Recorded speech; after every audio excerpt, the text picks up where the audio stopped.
बच्चों आज देखते हैं मानसिक योग्यता जो परीक्षण होता है उसमें किस प्रकार से प्रश्न पूछे जाते हैं। तो जैसा कि पहले भी मैंने बताया है कि आपको निर्देश जरूर पढ़ने चाहिए। प्रत्येक प्रश्न में 4 आकृतियां ए बी सी तथा डी दी गई हैं और इन 4 आकृतियों में 3 आकृतियां कुछ हद तक समान है तथा एक आकृति अलग है। तो बच्चों आपको इन 4 आकृतियों में से एक जैसी आकृतियां होंगी वो 3 और एक अलग आकृति होगी और आपको क्या करना है उसको ढूंढना है। तो हम देखते हैं बच्चों, तो यहाँ पे आप देखिए जो पहली आकृति दिखाई दे रही है, तो बच्चों पहली आकृति में आप देख सकते हैं कि एक चतुर्भुज बना हुआ है और उसके अंदर त्रिभुज बना हुआ है। ठीक है, अगली आकृति में चलते हैं। एक त्रिभुज बना हुआ है और उसके अंदर एक सीधी रेखा खींची गई है। अब यहाँ पे देखिए 1 2 3 4 5 6, बाहर जो है वो 6 है और अंदर 1 2 3 4 5 है। मतलब बाहर जो है आकृति उसमें 6 रेखाएं और अंदर की आकृति में 5 है। यहाँ पे बाहर की 4 है और अंदर की आकृति 3 है। यहाँ बाहर कितनी है जो है वो 3 बनी हुई है और अंदर जो है वो 1 बनी हुई है। ठीक है, तो ये 3 है बाहर की रेखाएं और अंदर 1 है। आगे बढ़ते हैं और ये वाले में देखते हैं। तो यहाँ देखिए काउंट करेंगे 1 2 3 4 5। बाहर जो आकृति है उसमें 5 रेखाओं से मिलकर बनी है और अंदर जो है बच्चों 1 2 3 4 से बनी है।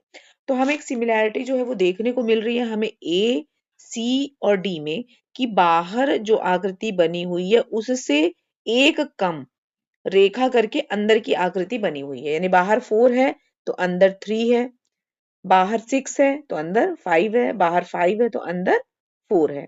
लेकिन ये जो आंसर बी यहाँ पे आएगा बच्चों, क्योंकि आप देखिए यहाँ पे ये जो एक कहना चाहिए नियम है वो यहाँ पे नहीं दिख रहा है, जो कि तीनों में एक सिमिलैरिटी दिख रही है। बाहर जो है वो आकृति उसमें 3 रेखाएं हैं लेकिन अंदर यहाँ जो है वो 2 आकृति से कोई बनना चाहिए था लेकिन यहाँ पे जो है वो 1 है। तो बच्चों इस तरह से आपका जो सही जवाब है वो हो जाएगा आंसर बी। आगे बढ़ते हैं। अब यहाँ देखिए बच्चों, यहाँ पे एक जो है सभी में लगभग फेस हमें दिखाई दे रहा है। तो हम तुलना करते हैं ये ऊपर हेड की, तो सभी में हेड एक जैसा है। उसके बाद आईज की तुलना करते हैं। यहाँ सर्कल बना हुआ है आईज में, यहाँ भी सर्कल बना हुआ है। लेकिन यहाँ देखिए बच्चों यहीं पे ही डिफरेंस जो है वो पता चल गया और आप देख सकते हैं कि जो आंखों की अब तुलना करते हैं तो ये जो सी ऑप्शन में जो आंख बनी हुई है ये बाकी सभी आकृतियों से तीनों से ही अलग है। तो आपका सही उत्तर बच्चों हो जाएगा ऑप्शन सी। अब आगे बढ़ते हैं और अगला प्रश्न हम जो देखते हैं, यहाँ पे बच्चों देखिए आप ऑप्शन ए में एक सीधी लाइन है और जो इस तरह से समकोण बनाती हुई 90 डिग्री का एंगल बन रहा है। इसमें भी हम देखें तो ये 90 डिग्री का एंगल बन रहा है। अब यहाँ पे देखिए ये जो है वो 90 डिग्री का एंगल नहीं बन रहा है। ऑप्शन डी में भी 90 डिग्री का एंगल है। तो इस तरह से बच्चों ए बी और डी आपस में एक समान है, क्योंकि दो रेखाओं के बीच में जो है वो मिलकर के 90 डिग्री का कोण बन रहा है। लेकिन ऑप्शन सी जो है वो बच्चों यहाँ पे ऐसा नहीं है, इसलिए आपका सही जवाब ऑप्शन सी होगा। अब आगे बढ़ते हैं और देखते हैं। यहाँ पे बच्चे हम देख रहे हैं कि ऑप्शन ए जो है उसमें एक टू व्हीलर है, ऑप्शन बी में भी टू व्हीलर है, ऑप्शन सी में भी टू व्हीलर है। लेकिन यहाँ पे देखिए बच्चों ये एक जो अलग जो होता है, जो हैंडीकैप्ड होते हैं उनके लिए एक चलाने का वो रिक्शा होता है। तो ये जो है वो बच्चों अलग होता है। ये जो व्हील साइकिल होती है ये अलग होती है और इसमें 3 व्हील होते हैं। तो इसलिए बाकी सब जो है वो टू व्हीलर है लेकिन ये जो है वो 3 व्हीलर है और इस तरह से बच्चों आपका सही जवाब होगा ऑप्शन डी। अब आगे बढ़िए। प्रश्न 5, यहाँ पे बच्चों हम देख रहे हैं ऑप्शन ए में एक जो है वो 4 रेखाओं से बनी हुई आकृति है। ऑप्शन सी भी 4 रेखाओं से बनी हुई आकृति है। ऑप्शन डी भी 4 रेखाओं से बनी हुई आकृति है। लेकिन जो ऑप्शन बी है बच्चों वो क्या है, कर्व से बनी आकृति है, एक वृत्त है। ठीक है, तो इस तरह से ये बाकी तीनों ही आकृतियों से भिन्न हो जाती है। प्रश्न क्रमांक 6 देखते हैं यहाँ पे कि क्या जो है वो हमें डिफरेंस दिखाई दे रहा है। तो यहाँ बच्चों आप देखेंगे तो यहाँ पे देखिए एक प्लस है, फिर मल्टीप्लाई का साइन है, एक सर्कल और एक इक्वल का साइन है। तो पहले तो हम देख रहे हैं कि इस तरह से आकृति 4 भागों में विभाजित है और सभी में एक जो है वो सिंबल दिया। अब इसमें क्या सिमिलरिटी है ये हम आगे थोड़ा सा ऑप्शंस देखेंगे तो समझ में आएगा। आगे चलते हैं और हम देखते हैं कि मल्टीप्लाई का साइन है, सर्कल है, फिर ये बराबर है, इक्वल का साइन है और यहाँ पे आ गया ट्रायंगल। आगे बढ़ते हैं, यहाँ पे देखते हैं सर्कल है, इक्वल का साइन है, प्लस है, मल्टीप्लाई का साइन है। यहाँ पे देखिए इक्वल का साइन है, लेकिन यहाँ पे देखिए बच्चों ये आकृति थोड़ी अलग सी हो जा रही है और इस तरह से ये आकृति जो है वो बच्चों डी दूसरी आकृतियों से अलग हो जा रही है। ठीक है, तो इस तरह से ये आकृति जो है वो दूसरी आकृतियों से अलग हो जाएगी। अब आगे बढ़ते हैं और देखते हैं अगला प्रश्न। यहाँ पे हम देख रहे हैं कि सभी जो आकृतियां हैं वो चार रे जो है उनसे मिलकर बनी हुई है, रेखाओं से मिलकर के बनी हुई है। और उसके बाद हम देख रहे हैं कि ये वर्टिकल लाइन से विभाजित है, ये भी जो है। और उसके बाद इस चतुर्भुज को देखें और इस चतुर्भुज को देखें। देखिए इसमें डिफरेंस क्या दिखाई दे रहा है। इसमें बच्चों जब हम ये चतुर्भुज है, मैं इसको इरेज करके अच्छे से बताती हूँ आपको। जैसे ये वाली जो आकृति आप देखिए, इसमें चतुर्भुज इस तरह से बना हुआ है और बिल्कुल इसके पैरेलल, इसके समांतर ही सारी रेखाएं हैं।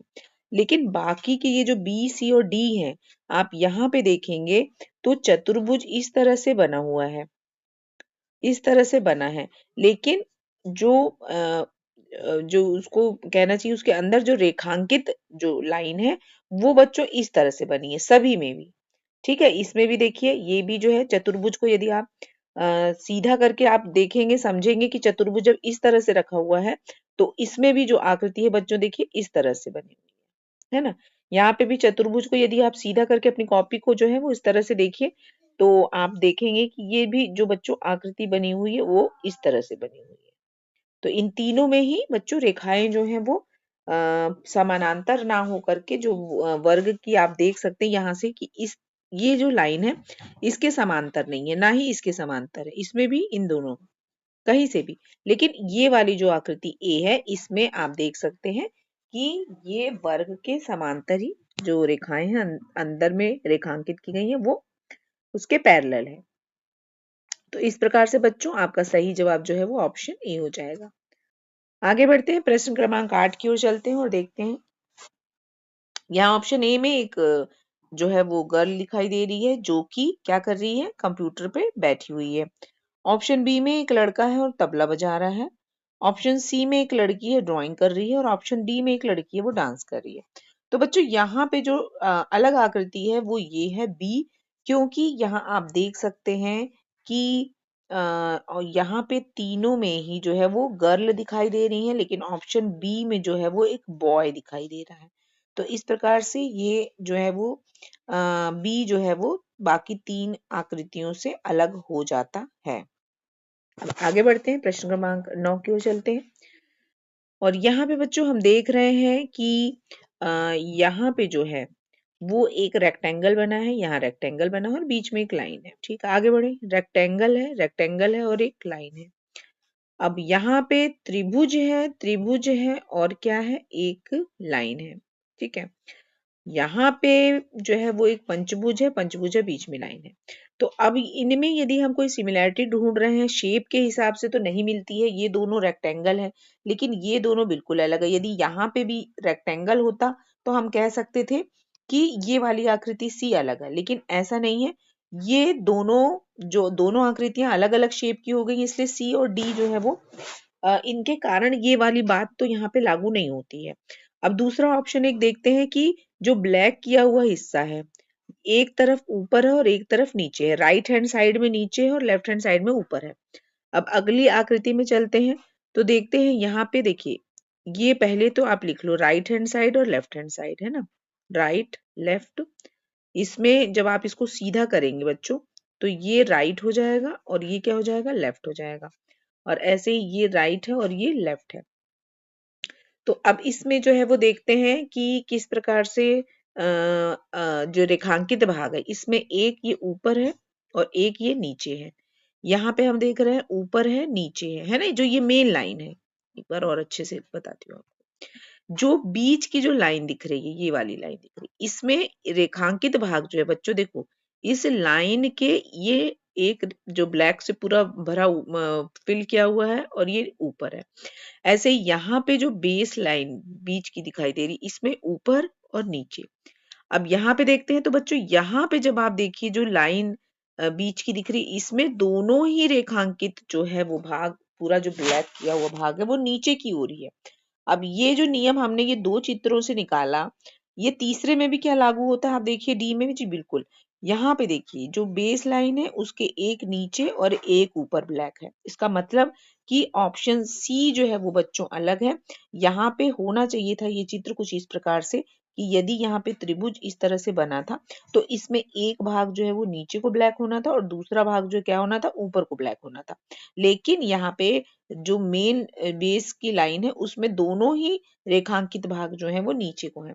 तो इस तरह से बच्चों ऑप्शन सी जो है वो अलग हो जाता है और आपका सही जवाब ऑप्शन सी होगा। चलिए आगे बढ़ते हैं, प्रश्न क्रमांक 10 को देखते हैं। अब यहाँ पे बच्चों आप जब देख रहे हैं तो यहाँ पे आपको ए बी सी डी सभी में एक चतुर्भुज बना हुआ है और उस चतुर्भुज में एक तरफ जो है वो इस तरह से एंगल है और उसके सामने डॉट है।